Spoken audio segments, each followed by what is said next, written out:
open and honest conversation about games, life, and belief.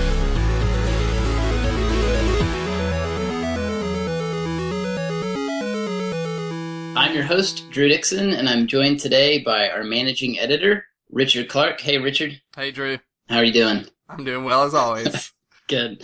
And we have, each week we have a special guest on the show to talk about life, games, and belief. And this week we're joined by Ken Levine, who you know from Bioshock and Bioshock Infinite and System Shock, and probably missing some other things too in there. I know I am.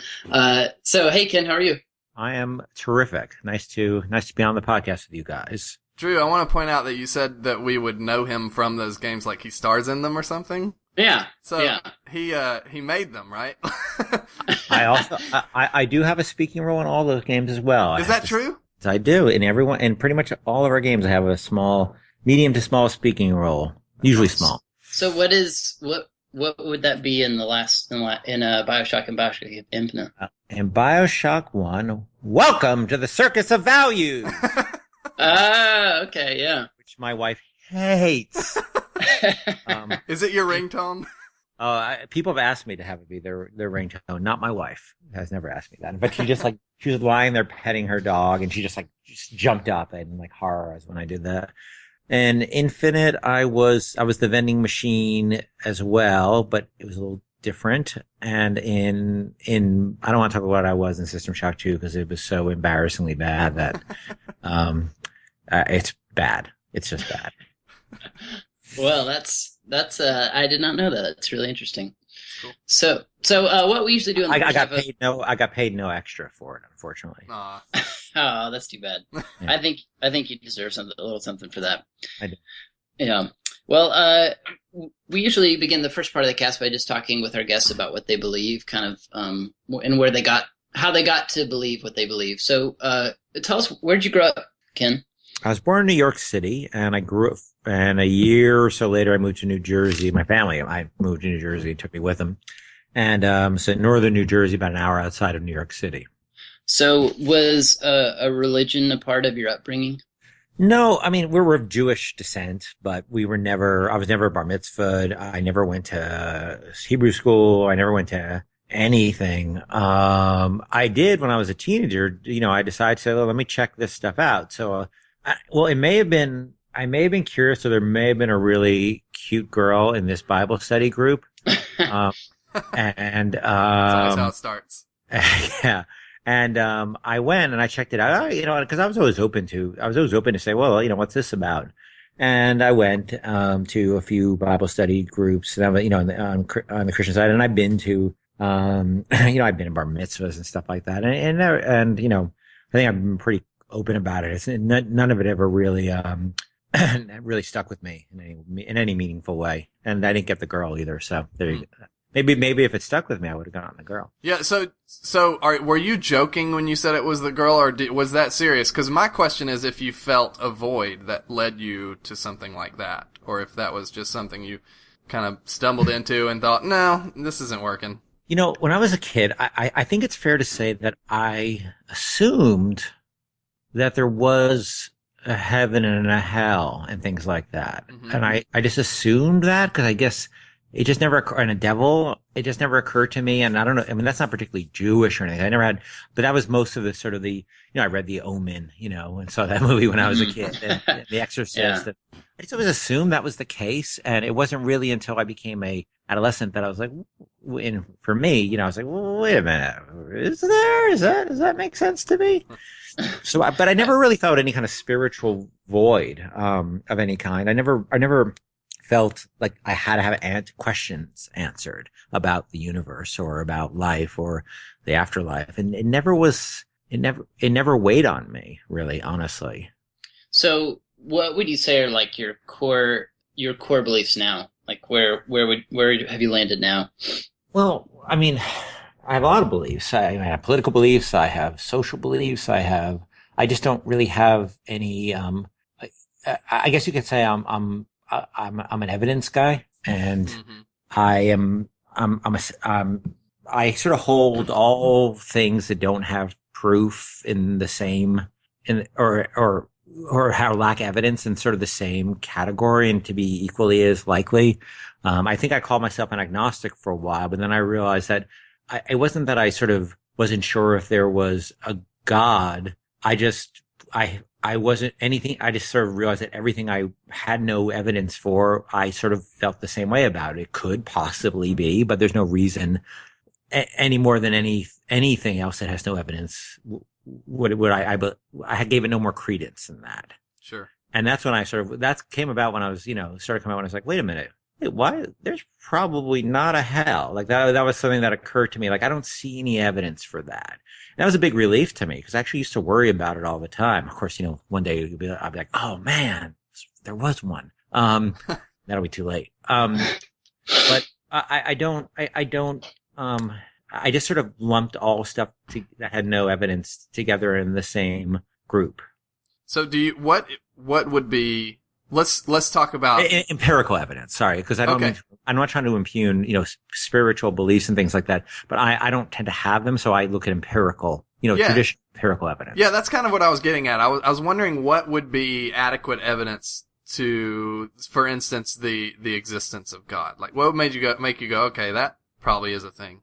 Well, yes. So somebody once said to me, like a friend of mine who's religious said to me, Julian Murdoch actually does the Gamers and Jobs podcast. Oh yeah, yeah. He said, we should have him on this podcast sometime. Oh, he'd be fascinating. Yeah. I think we should have him. We talk about religion a lot. He said, I bet there's nothing nothing would make you believe there's a God. I said, well, if there's evidence, of course. I mean, I believe there's anything that had evidence, had credible evidence, I would tend to believe in. Or believe it till something better came along in terms of evidence. Yeah. I guess, same standard I would give anything else. What would make me believe that, in the many worlds theory of quantum mechanics, what would make me believe that, stevia was okay to drink compared to NutraSweet. Mm-hmm. Empirical. I kind of take that on faith. I don't know about you. I know. Yeah. I mean, there's lots of things that we do take a lot on faith because we're not sitting there in a lab ourselves. But, I do tend to subscribe to the sort of the larger the leap that one has to make for the claim, the more evidence needs to be to sort of demonstrate that its truth. Sure. Yeah.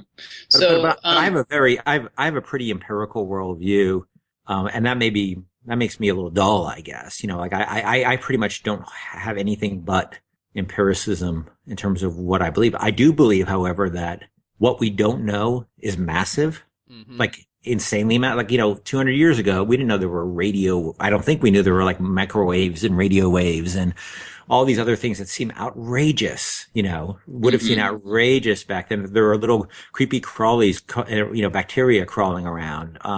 And we found out there were. And so I believe there's a huge body, insanely huge body. And the whole flatland thing where if you live in a two-dimensional world, a sphere looks like a circle to you because you can't perceive. You know that saying? Yes. Yeah. Uh-huh. Because you just can't perceive anything beyond 2 dimensions. So all you would perceive of a sphere would be a circle. I believe there could be spheres out there. Mm-hmm. In fact, I assume there are. I just don't necessarily believe they look like God. Yeah. Interesting. Right. You said it makes you dull, but the reality is, like, if you look at your work, I mean, one of the reasons we had you on is because we desperately wanted to have you on because all of your work kind of speaks to these questions of belief, like really specifically. So you're clearly like kind of thinking through those things all the time, right? Yeah. I mean, I probably know, for better or for worse, maybe it's different in other parts of the country. Mm-hmm. I get frustrated. I spend a lot of time thinking about religion, a lot of time, looking at religion, studying. Like I was in this, meeting talking about the last part of Burial at Sea, and there's a scene that I call Elizabeth's Gethsemane scene. And I was like, and I was speaking to the whole room of people, a bunch of Christians in the room, or lapsed Christians, but some real, and I'm like, Gethsemane. And they're like, I don't know what you're talking about. And I was like, yeah. Because it's a great story, right? It's a beautiful story. Yeah. And it's also, there's a reason those stories last because they're powerful. Mm-hmm. So when did you how did you kind of develop? Because I think both certainly Bioshock and Bioshock Infinite, are deeply interested in religion, and I think from two pretty different perspectives, I think. So how did that become something that you were really curious or interested to explore in a game? Well, I think they're both about religion in the sense that they're both about a doctrine. Mm-hmm. They're both about people who are doctrinal. Yeah. Where Andrew Ryan's belief system is as doctrinal as Father Comstock's. Like he will not accept any challenge to it. And so I think they're very similar in a lot of ways. And I think that was what connected, even though they're such opposites. One is an atheist, one is an evangelical, one is of Jewish descent, one is of Christian descent. They're actually similar in some ways, that they just sort of have this very rigid belief system that they believe is sort of the all-purpose solution to all the problems that the world may have. Mm-hmm. Mm-hmm.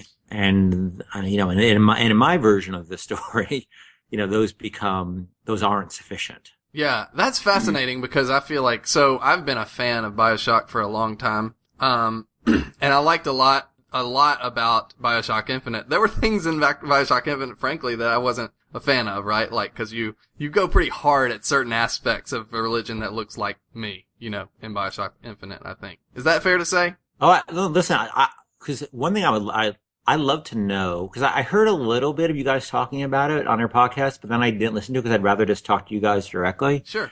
So what stuck in your craw? I mean, I can imagine a lot would, but what your beliefs? Let me come at it from this direction. So what I was going to say was, for Bioshock, for a long time, I was like, Levine is talking about extremism here. He's talking about a person who not only just believes things and that they are the answer to the world's problems, but he believes, first of all, the wrong thing in Bioshock, right? Like, that was helpful that I didn't believe that. But, in Bioshock Infinite, it started to feel like, okay, for a while I was playing it, it felt like extremism. It felt like a person who just takes these beliefs and they push them too far, in the sense that they try and apply force. They try and force people into these beliefs, which just doesn't work, right? It's just an impossible thing to force a person to believe a thing. Mm-hmm. And then, and the way that destroys a world. And that I can get on board with. Then it started to feel kind of implicitly about how, like you said, like how, ascribing to a doctrine can kind of eat away at a person, and I don't know, maybe I'm reading it wrong, but kind of like cause them to lose all, sense of reality in a way, and kind of put them on this one track focus where they're not able to kind of do anything else. Which my perspective is more that, and I do think it's contingent on what you believe, right? Because obviously, if you believe a harmful doctrine that is really misguided, that's going to be a problem, and we've seen that play out many times with cults and all sorts of things. But with in particular, I guess I'm trying to say with my religion, I feel like there's a sense in which it allows for the rest of my pursuits in the world to be more rich and more valuable in general. So as Infinite wasn't sort of there are a broad range of religious aspects that Infinite doesn't touch on. What parts of religion did it touch on that you found made you uncomfortable or difficult? Like, was it baptism? Was it? Well, I guess like one thing that we actually ran an article about this on Game Church. Neither Rich or I wrote it. A guy named Britton Peele wrote it, so I'll throw him under the bus. But he said, I'll just quote it. He said, the most unfortunate part of Infinite's story is that there aren't any positive examples of religion to compare Comstock against. And a universe in which Comstock exists in a million worlds, surely one of them would be an upstanding Christian man. No, surely one of them took Jesus' message to heart and cared about others more than he cared about himself. Maybe in one world, Zachary Comstock found true peace in religion, and others knew he was a man of faith, not because he boasted about it, but because of the love he showed others. And so I think, I'll say this, I really appreciated Bioshock Infinite because I think it hit on, some really big problems that are present in American Christianity, like this insane sort of American exceptionalism that still persists in a lot of like conservative Christians today. Yeah. Like I think that's a really helpful critique, but I do think that was I felt a little bit of what I wasn't offended by it, but I felt a little bit of what Britain expressed there. Yeah, that's an important distinction. Like I would draw a clear distinction between being offended by it, which I wasn't. I just didn't resonate with me. Like it didn't feel as true to my reality. Sure. Well, let me see if I can unpack that into two parts. One is that I would say that, so we before we got on the podcast, we talked briefly about, there was a situation where somebody on the team became deeply offended when they played the game and actually put down the controller when they played it. And this is before it was done. They got to the end of the game, which was roughly in the shape it was in when you played it. Mm-hmm. They saw the end of the game and they threw down the controller and they basically closed the game down, opened up Microsoft Word and wrote their resignation letter. Wow. And I said, look, I heard that had happened. I said, let me chat with him before he goes. And of course my goal was to keep him. But so I sat down and I said, what was so offensive about this to you? And because I think that the most important thing for me is always, are we hitting our target? When we have a target, and religion per se wasn't the target, but so what was the goal was not here to offend anybody. The goal was to talk about a topic and do it in a fairly, I believe art can and maybe should be offensive sometimes because you don't exactly know where the border is between being provocative and being offensive. And I think that art should be dangerous. Yeah, definitely. But on the other hand, I didn't want to make sure like if it turned out like there's a whole thing that was really offensive to Eskimos that had nothing to do with the plot, I'd be like, well, that's silly. I'm not trying to even talk about Eskimos here. So let me just remove that. But so we talked about it and I didn't remove anything from the conversation. I added something.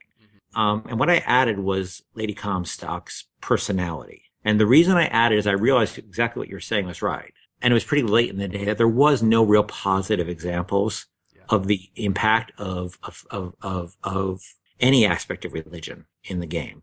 And so when I sit down, Lady Comstock was sort of a blank. When I started writing, she mostly exists in audio logs. If you go back and you listen to her audio logs, she talks about the power of forgiveness. Mm-hmm.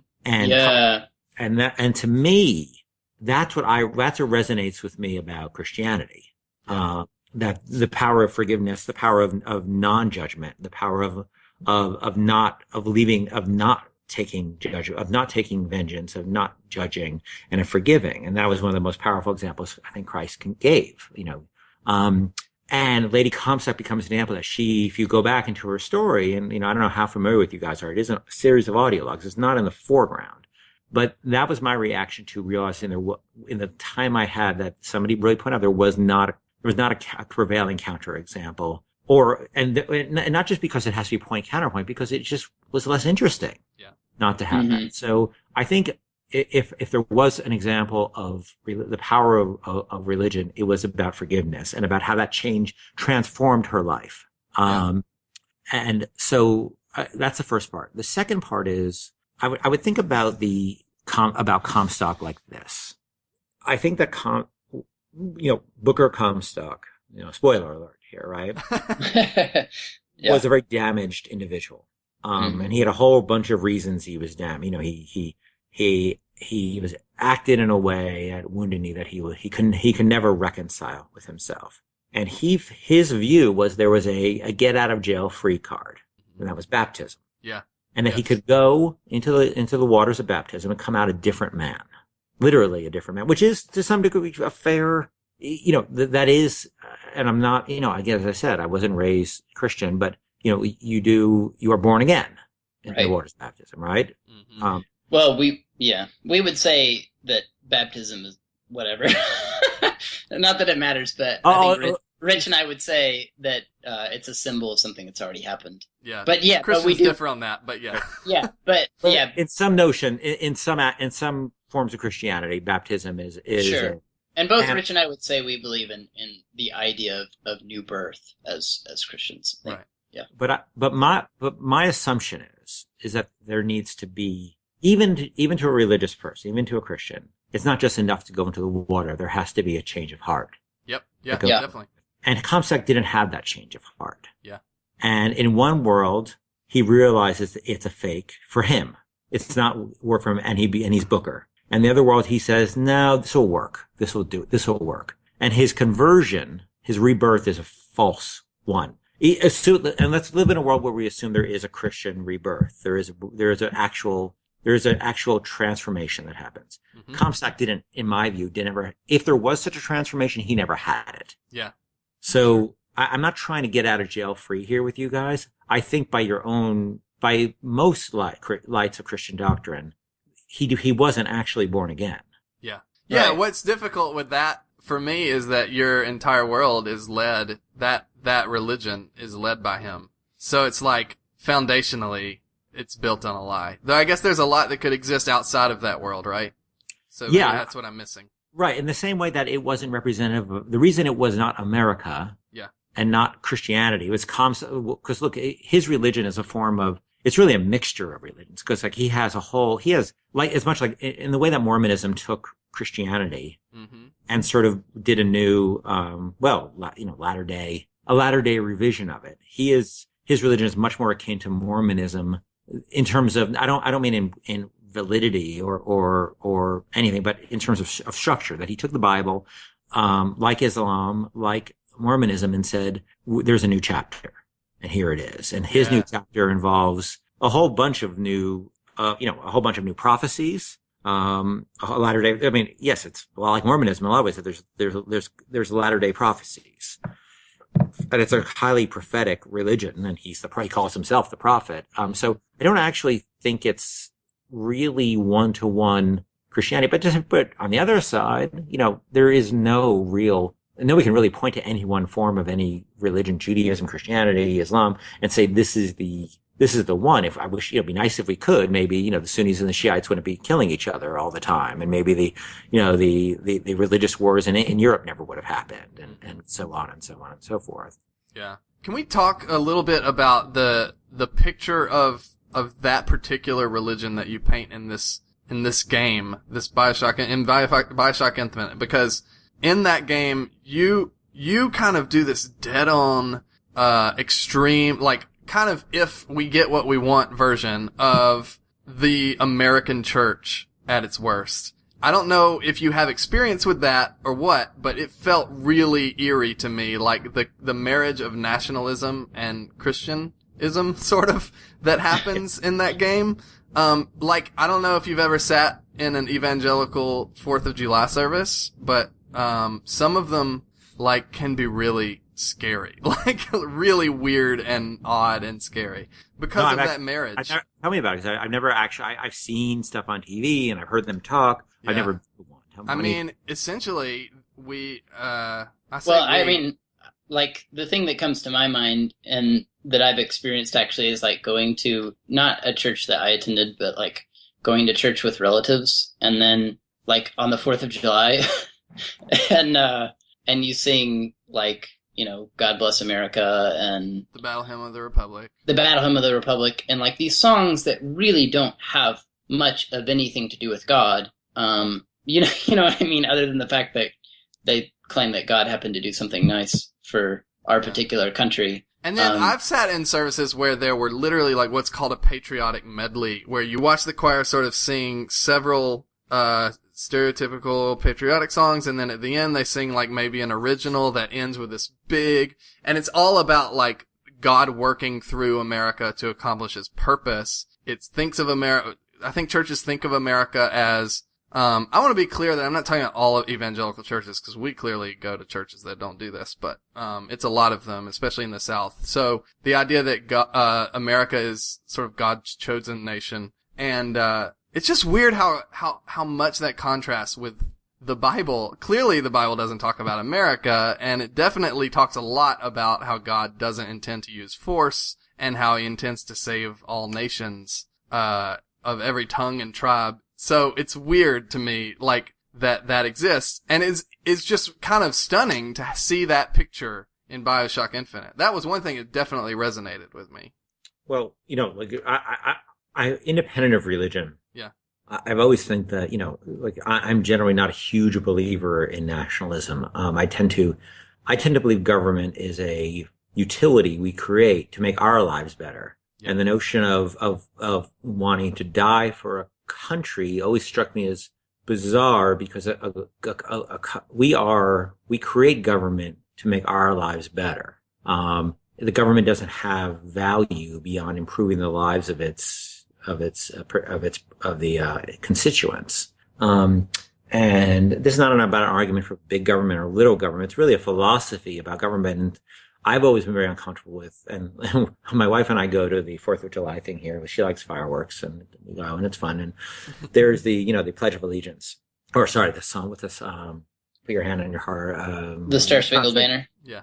And I've always, and this is probably going to get me some hate mail, I've always been uncomfortable with saluting a flag. Yeah. Because it's not that I don't, listen, there are people, and I've been very fortunate when I was born that I didn't have to go to war, that I didn't have to go, I didn't have to, wasn't fighting Nazis in the Ardennes forest in the winter of 1944.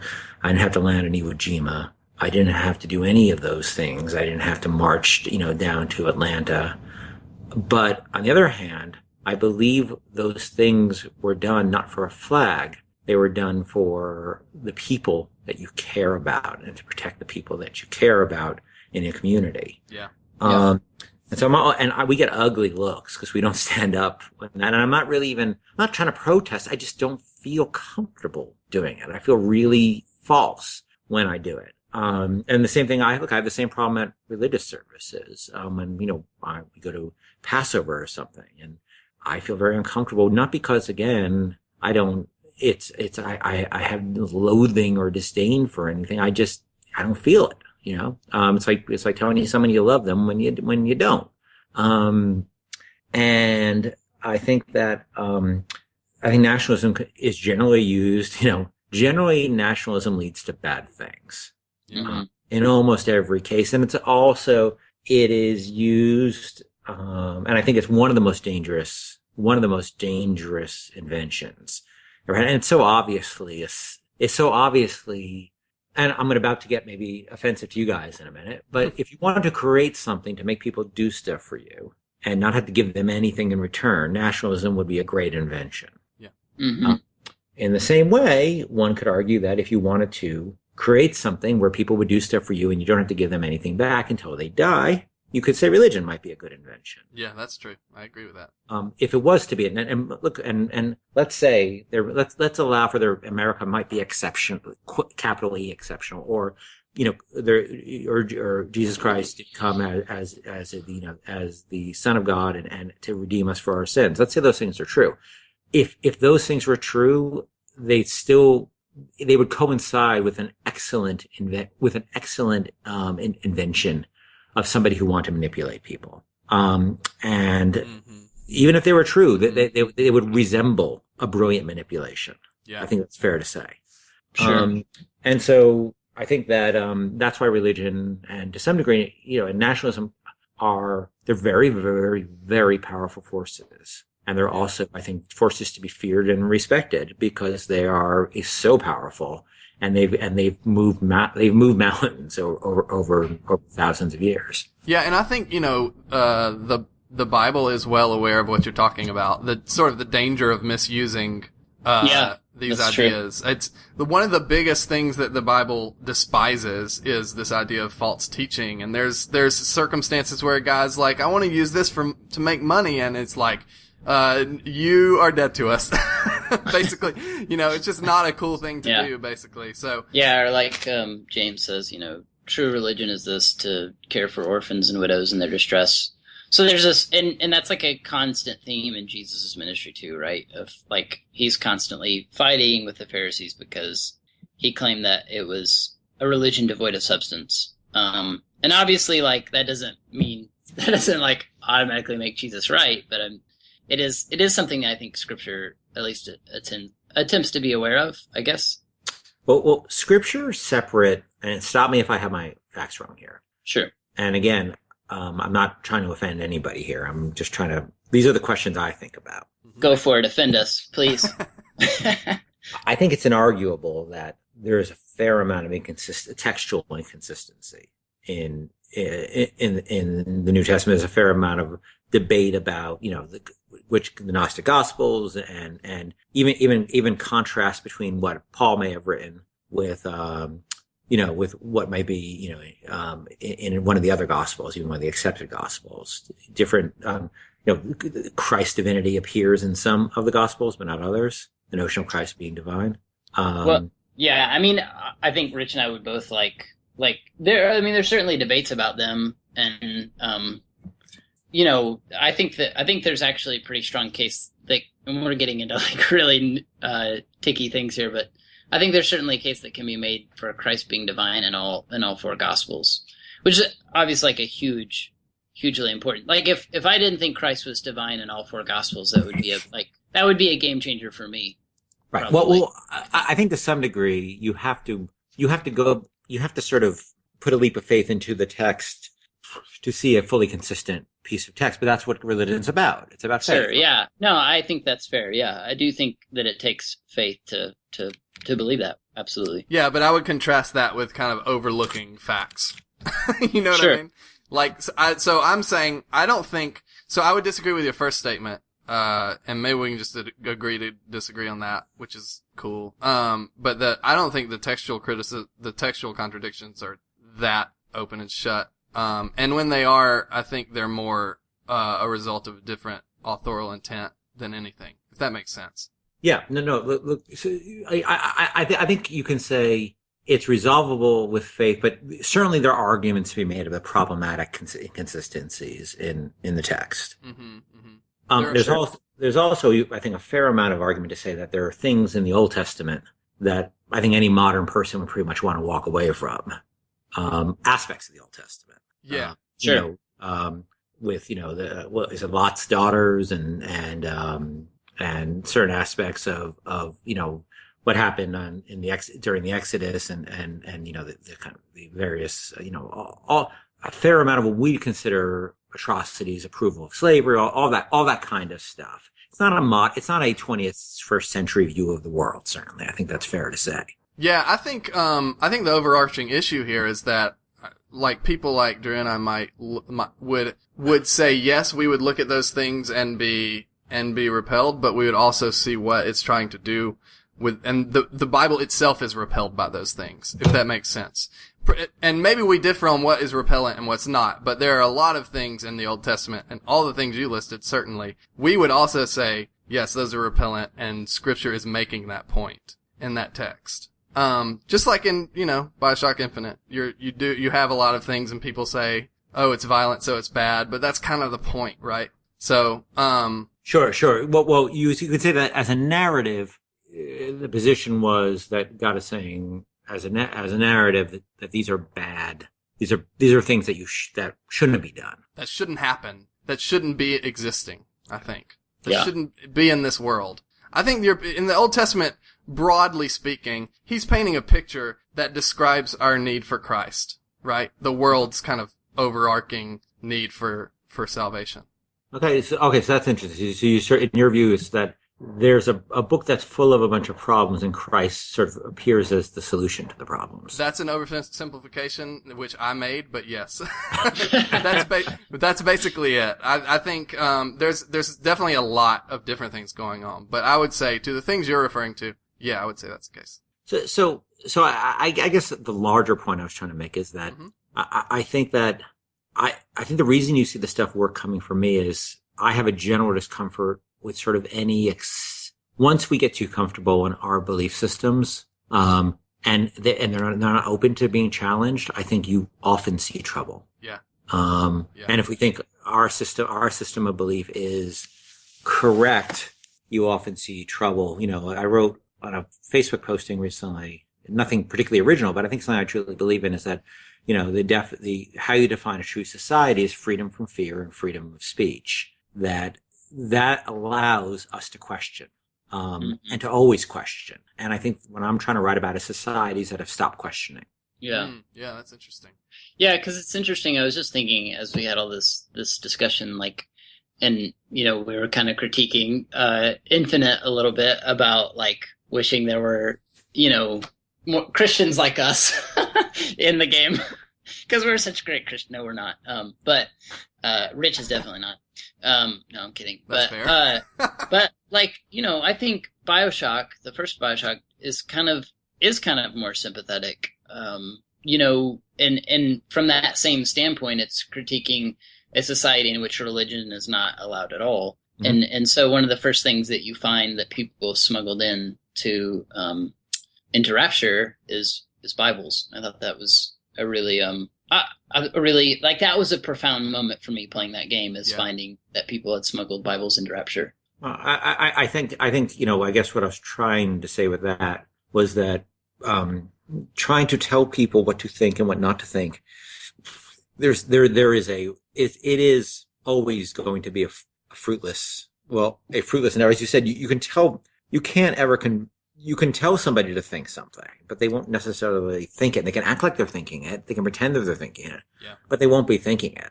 Yeah. And, and so Ryan trying to keep religion out by law rather than by reason, by making a better argument is never going to work. It will come in. Any idea that you try to keep out will come in. You have to allow it because it will come in. Yeah. And that's actually that idea is kind of not far from why, we are confident.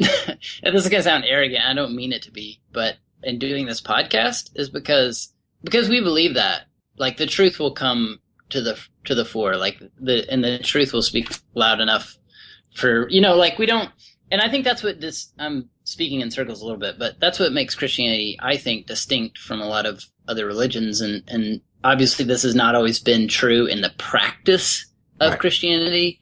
Christianity has been practiced in such a way that people have tried to force others to become Christians, like the Crusades. And we could talk about a lot of other, Christians are still doing that today in some sense. But I think one of the things that does distinguish Christianity, at least from a biblical perspective, I think, is that you can't force anybody to become a Christian. That's something that that only God can do, I guess, if that makes sense. Yeah, well, I think that, I think a good thing that happens generally with religion as they sort of age, is they either, you can look at it two ways, or maybe it's both ways. They become more confident, and therefore they have less of a need to convert by faith, by force, or they sort of through painful experience. And I think this is probably what happens to a lot of religions. And if you look at the history of Europe, I think you can see it very clearly. The blood of the martyrs, was very, water the crops for, centuries in Europe, until finally I think people said, okay, that's enough. That's not the way. And I think that Islam is a much younger religion. And to some degree, my hope is that eventually they will themselves, the more extreme elements would they themselves say, enough. This is not the right way forward. Unfortunately, I think there will always be a religion. There will always be some religion in the state, of sort of in its life cycle that will have a very violent approach to, or not all of it, but certain aspects of certain practicing aspects of the society of it will use conversion by force. Yeah, it's really interesting because I know for Christianity, so we were listening, I had there was a sermon in my church this Sunday, and it was about Jesus when he was being taken for crucifixion. And the Pharisees, or the Roman soldiers, they're the ones, so they come and get him, and Peter's response is to draw out his sword and to go to war. He wants to chop this dude's head in half with a sword, basically, right? Yeah.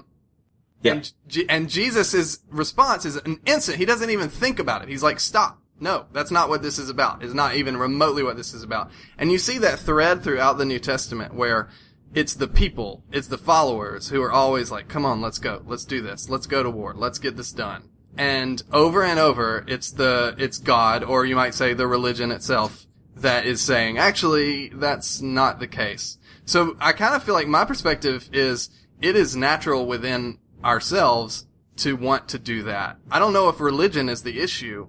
or even the youth of religion. It's just the fact that once you have something you believe in general, you wanna fight for it. We see that in militant atheism, right? Well, yes. I mean, it's not me. Right, not you, but that's why I clarified militant.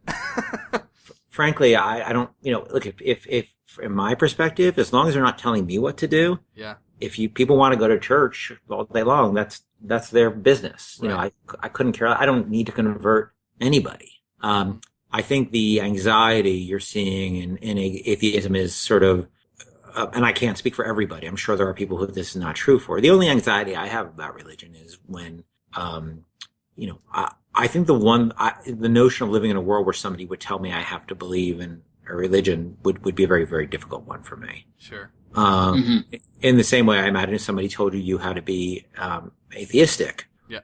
Sure. Yeah. That couldn't practice religion, or if I was forced to practice religion, I think that would be a very hard pill for me to swallow. Yeah. But I don't really. I think, look, it happens. There's a lot of really, I think there's overreach, but it's not exactly like I am, going to pick up a sword to do what I feel is any amount of overreach on the religious on the side of a religion and sort of in my life. Nobody's really telling me what to do or what not to do. I think that the story you're talking about, it's right. It's with Peter. You're talking about when the soldiers come for Jesus, right? Right. Yeah. And in the garden, I think, and he cuts off his ear, and then Christ heals it. I think, doesn't he? That's right. Yeah.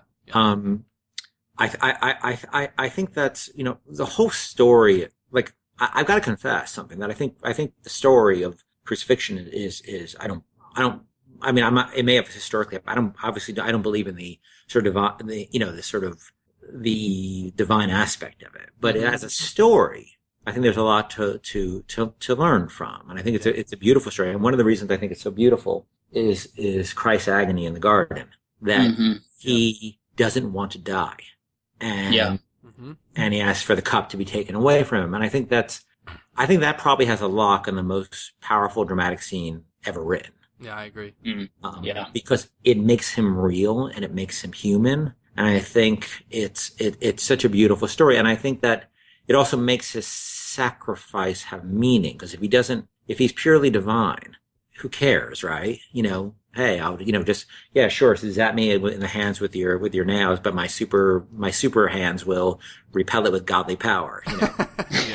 Yeah. Sounds like a video game. Yeah, he suffered, and he knew he was going to suffer, and he feared that suffering. And I think that's why it's such a beautiful story.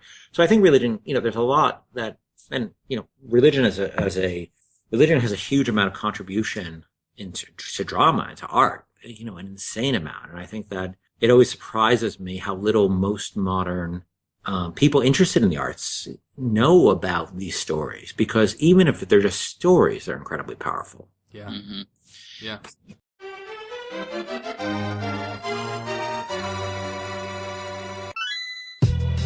The Game Church podcast is sponsored by Christ in Pop Culture, which exists to acknowledge, appreciate, and think rightly about the common knowledge of our age through thoughtful long-form articles, challenging blog posts, and a beautifully illustrated bi-weekly online magazine at christinpopculture.com. You can also check out the Christ in Pop Culture podcast in iTunes to hear our talented contributors reflect on the latest in pop culture 3 times a week. Yeah, it's interesting. A guy who used to write for Game Church wrote an article called "In Defense of Religion" in Bioshock Infinite. I don't know if you had ever seen that, but he wrote it for Kotaku. What's his name? Who wrote it? Jordan Eckroth is his name. Yeah, and will you send me a link? Yeah, I will for sure. But he said Christianity never painted. And he's talking about this in the context of Bioshock Infinite. He said Christianity never painted the loving God as a tame God. He was a mystery beyond any of our conceptualization. One biblical writer helped us to see somewhat clearer when he penned, "No one has ever seen God, but when we love one another, his love is seen through us." Although a loving concept of God is easy enough for most Christians today, the true prompt of our religion is a commitment to love him by loving the most terrifying among us. Terrifying not because we don't understand each other, but we do. And he says, and then he goes on to talk about how the baptism scene in Bioshock Infinite is actually a kind of death of the person, and a kind of a sort of death he interpreted it as a death of, a death of the worst that's in Booker and an opportunity to move forward. He actually viewed that whole scene as a very I'm not sure. I still waver on whether I think that's a fair read of it, but as sort of not that far from the Christian view of rebirth. And so he actually took a Christian view to that story, which I thought was really interesting. Was he referring to the death of Booker at the very end of Infinite? Yes, I think so. So. I need to read the article again, honestly, but yeah. Well, yeah, I mean, look, there's certainly no shortage of Christian metaphor there in the sense that he was actually dying to atone, for his sins. Right. Mm-hmm. Yeah. And to keep his sins from being committed. Mm-hmm. And that. Yeah, and I think that's it, in some ways is similar to the cross. I mean, I think you can draw a parallel anyway because, he's certainly, I think he's looking beyond himself. And that's the point that's what gets Jesus out of the garden into the cross, And I think you're seeing in me, even though I'm an atheist, even though I don't believe it, I think it's quite beautiful. A lot of places it's quite beautiful. And I think that's why you see it reflected in the story. Because even though it's a story that is, one can say is critical of religion, and I would probably say critical of it's silent on religion in general, but critical on certain aspects of it, and certainly critical of Father Comstock's, view of religion. But also there's a notion of sacrifice and a notion of, for one you love. He does it to spare Elizabeth. That experience. And to some degree does it for himself to keep him from keeping him all those horrible things that he saw happen, to keep him from being responsible for all those things. Sure. Dying for his own sins. And tying it into, it is a sort of a mixture of a lot of Christian imagery. Crucifixion to some degree, dying for our sins and baptism, obviously. But that comes out of certainly my response to, the Christian, the Christian stories and finding them very beautiful at times. Mm-hmm. Yeah. It's interesting too. I was actually talking to a Christian game developer on the phone today, kind of randomly, but, he actually said, and I just thought this was interesting. He said that the baptism scene, I think he meant the initial baptism scene, at the beginning of the game, was kind of a game that inspired him because he found that whole sequence, and it has a very spiritual feel to it. It's very, almost otherworldly. And so that he found that initial baptism scene kind of made him go, okay, we can, Christians can make interesting, we can do this now. It put a light bulb on in his head that made him think okay, now as a Christian, I can make a meaningful spiritual experience in a game. So, and all it took was a godless Jew to make him think that. No, look, listen. I generally feel that I find it a shame, whether it's religion or whether it's violence or whether it's sexuality or whether it's anything, that people, there's so much condemnation of people taking experiments and risks in art. Yeah. Because only if you don't, we used to talk about this at Irrational, that whenever we were working on a scene, I'd always ask my guys to push it beyond where they think it's good, to push it past that point where it's too much. Yeah. Because only by pushing it too far, sometimes can you then pull it back to where it's right. Yeah. If you don't push it, keep pushing, you never actually know where that boundary is. Yeah. I love that approach because I feel like I love Bioshock Infinite a lot, particularly because it just handles these subjects. It deals with these subjects in a really brave, interesting way that a lot of games just are scared to do, right? Yeah. And, I think on our part, it's important to distinguish between writing about something as bad and writing about something as, a missed potential, right? And being really clear about that. Cause it's easy to see, look around and suddenly everyone's mad at this game cause it made a misstep when it was trying to address a thing that no other game even attempts, right? Mm-hmm. If you want your art to just parrot your belief system, Yeah. why go? You're already there. You already have that experience. Why go Yeah. there? You know, if you want, and I think that's what I worry about right now is that people are afraid of people are discouraging art to be dangerous. Yeah. Yeah. And that art needs to take chances and fail. It needs to fail, because if you don't fail, then you don't know if you pushed it far enough. And you know what? It needs to offend, and it needs to, but it should try to do it honest. It should try to do it. Authors, you know, I think if your goal is to go out and offend, it's the wrong goal. Mm-hmm. I will say, in general, I've got to say the reaction of people of faith who played the game, I was pretty amazed how thoughtful they were in their reaction. I did not get any sort of like, you know, I didn't see people shutting down, not even contemplating it, because I think that, and certainly in gamers, in Christian gamers, I think that shows a confidence in people's beliefs. Sure.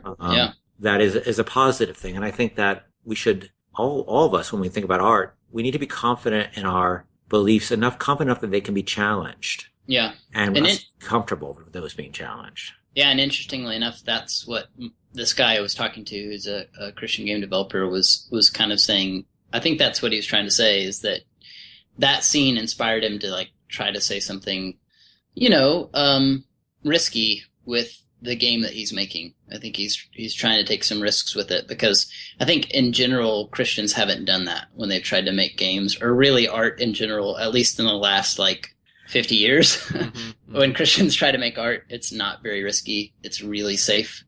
And so it ends up being really bad. Yeah, I mean, the genre of movie making, Christian movie making, that I find really depressing is like there was a movie that was recently done about a teacher. Oh, yes. Yeah. We're well acquainted with it. It's such a depressing straw man. It is. It's the worst. I hate that. Ugh. And, you know, I'd so much rather see a debate between us, you know, about religion than a debate between an arrogant straw man and it's just completely uninteresting. There's a movie I saw actually about Judaism, sort of about Judaism. It's a movie that it was a very small movie, and I had heard of it, I never watched it. And it's not a great movie. It's called The Believer. And it's about a Jewish kid who ends up being a white supremacist. Wow. And it's really, and I'm not religious. Yes, I heard about this. It's interesting to watch because it questions, it's really actually about, it's not really a potboiler about a Jewish kid becoming a white supremacist. It's really about questioning the meaning of Judaism and if it has any meaning. And it ends in the most ambiguous way. And the most sort of like, and it's one of the most unsatisfying, dramatically unsatisfying, but that was the point, that it comes down on such an ambiguous note. Yeah. And I think that was beautiful because it showed somebody confident enough in what they were thinking to be okay with ambiguity. Mm-hmm.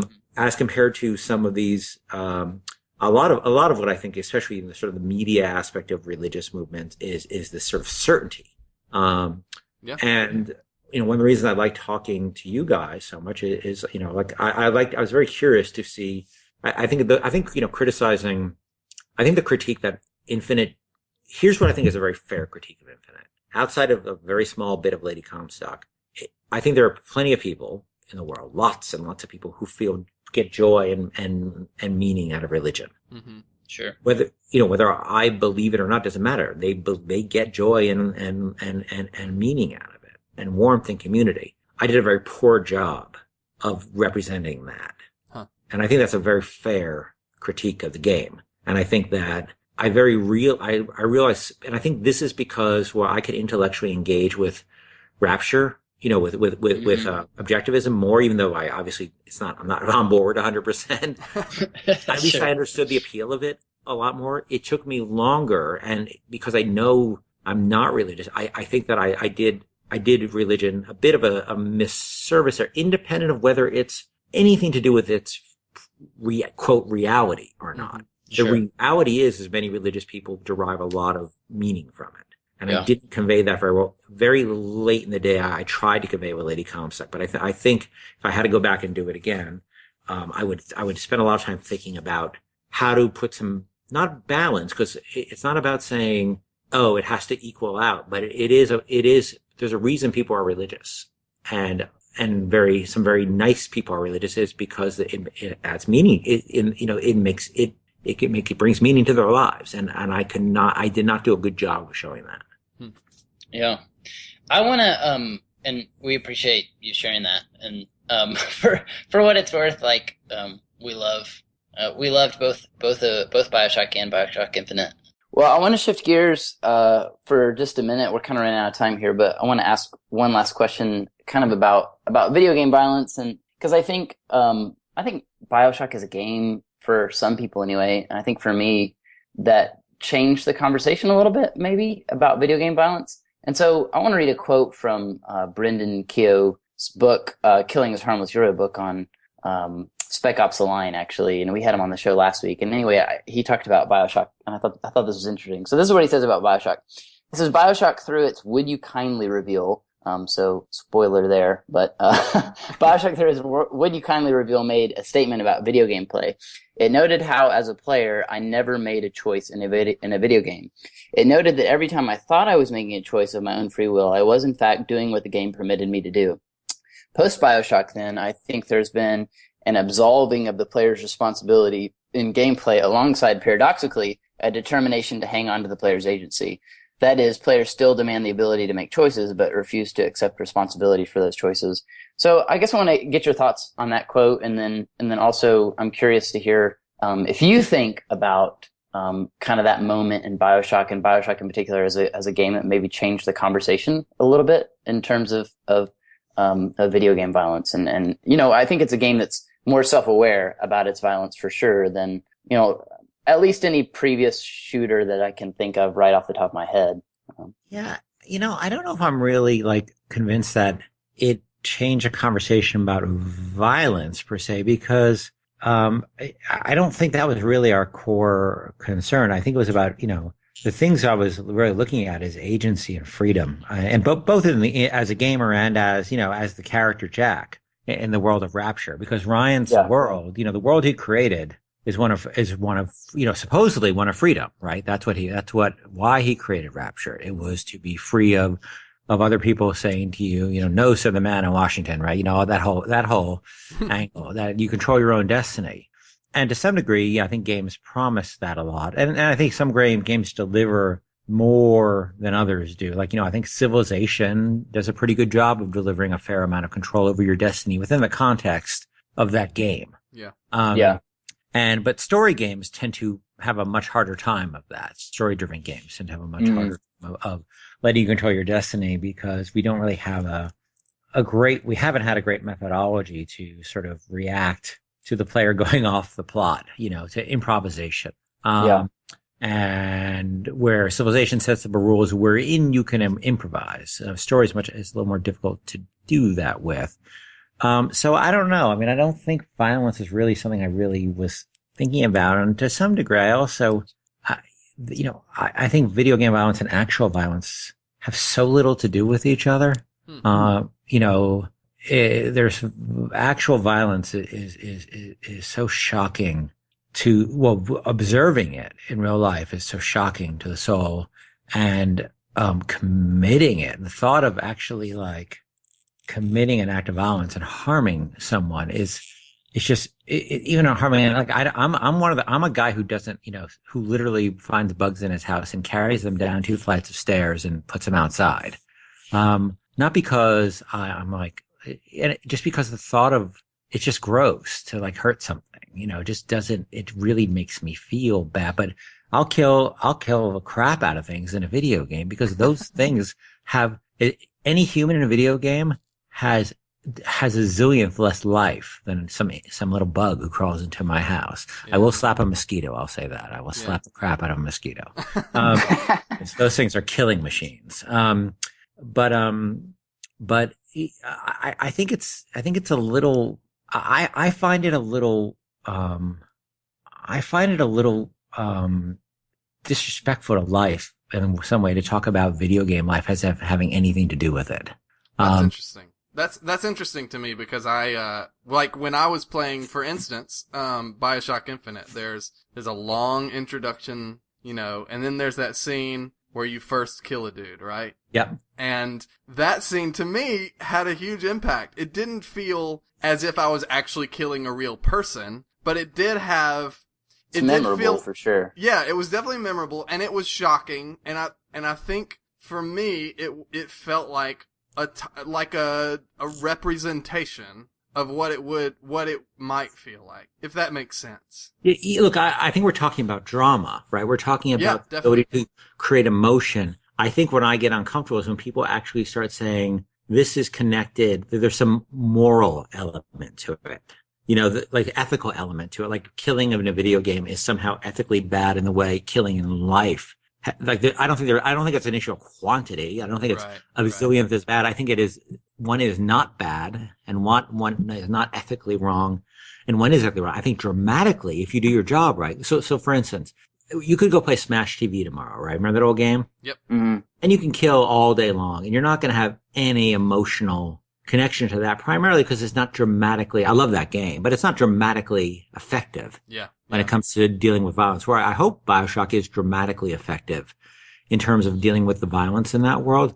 But that drama, in the same way when you watch a love scene in a movie, that's maybe you find it arousing or stimulating or whatever. That's not connected to what you actually have with your wife. Like you're not cheating on your wife by finding a romantic scene appealing in a movie. However, if you went out for a dinner with another woman and had a very soulful, deep conversation without any sexual encounters at all, that would probably that's much more like cheating on your wife than watching a movie where it's fantasy. Right. And I think that I really draw a real hard line between fantasy and reality. I think there are people who have trouble drawing a line. I think those people are generally what we'd recognize as and I guess that's part of what I was trying to get at with my question is I think like and another example might be, have you played Hotline Miami? Yeah. So we were talking to Dennis Whedon, who's one of the developers of that game, and he said, I think that's a game that's really like self-aware of its own like hyper-violence, like you fly through this level like brutally killing all these people and it's like super intense, and then the game's over and the music cuts, and while you're killing all these people there's this like awesome music going on and points flashing on the screen, and then when you're done it's just like this dull moan, this like sort of drone, and you have to walk through all these bodies of people you killed. And so Dennis said to me, he said, yeah, we want people to have like an awesome time playing, but then when we're done we want you to realize that you just killed a bunch of people for points. I want you to kind of like acknowledge that. Which to me, that would you kindly moment in Bioshock kind of made me think about like, just sort of acknowledge that I was playing along with what I was supposed to do when all this time I thought I had agency and I was just kind of mindlessly killing things in a sense. Or at least it made me think about that. And I don't know if that was intentional or not, but I found that to be a powerful moment when like the game sort of made me more aware of like what was being represented on screen. No, and look, I think the goal was it made you question how you acted in a video game because it pointed out how you were basically just being led by the nose and you're a slave to the game essentially, right? That's what we're trying to say. And whether that's who you help or who you don't help or who you kill or who you don't kill or whatever you do in that game, you really look back at Jack's history. None of it was his, right? Until Ryan tells him, none of it is his. It's all, he doesn't have any agency. And to some degree, that's his experience is similar to play games. He thought he had agency. When you play a game, you do it so I want to experience that, when really what you're doing is you're following a bunch of orders. Because if you don't, the game experience just loses all meaning. You can't really go off, in a game like Bioshock, you can't really go off the plot because there is nothing exists off the plot. So I think it's fair to say that maybe by the fact that it pointed out your lack of agency, hopefully everything of you re-examine your experience in whole. And part of that experience is the dramatic experience of simulation of violence. Yeah. But I don't think that was the only, certainly I can tell you from an authorial intent, and I've always said that I don't think authorial intent actually matters, because I could be dead right now, and who cares what my authorial intent is? It's really what you take away from playing the game. But from an authorial intent standpoint, I was not setting out to make a game criticizing or about or making the player think about violence, as we were trying to make something that made the player think about agency. Well, we really appreciate you being on the podcast with us. Oh, yeah. I appreciate it, guys. That was really fun. I'm sorry if my answers got a little long and logy there, but no, that was great. Thanks very much, Ken. This was definitely one of the most. How do I say this? It was probably one of the most tense podcasts we've done, but like in a really good way. Yeah. So fascinating. I think. Yeah. So are we off now? No. I have. Oh, good, because I was going to say something really stupid, but it's good. Good idea. Yeah, I'll tell you when you can say the stupid thing. Did I curse? No, I don't think so. Do you want to? Do you want to before we go? No. I don't. I don't want to have to put a warning on it. So some poor guy. That's very inclusive of you. I think God does exist, because somehow I managed not to curse throughout that entire hour and 15 minutes. So he was moving in mysterious ways. So that's the headline. I think God does exist. Ken Levine says God does exist. Yeah. Yep. That's definitely going as a headline. But thanks for listening to the Game Church podcast. If you enjoyed the podcast, please spread the word on Twitter, Facebook, and especially on iTunes. Please do go rate and review us on iTunes. It helps us so much. So you can follow Ken. I don't have your Twitter handle memorized. What is your Twitter handle? It's at IG Levine. IG Levine, that's right. Okay, so follow Ken on Twitter, and be sure to pay attention. I know you're working on a project right now that I'm sure everybody will want to pay attention to. And then you can follow me on Twitter, Drew Dixon 82, and Rich on Twitter at Dead Yet Living. Send us feedback or questions at drew@gamechurch.com. Check out the great articles and more information about Game Church at gamechurch.com. Join the Game Church community. Search for Game Church City on Facebook. Our podcast producer is Cray Allred. I'm a very spiritual person. Check out his podcast, Sunday Old School, where a love of Jesus informs a love of hip hop. And that's it for us. That's awesome.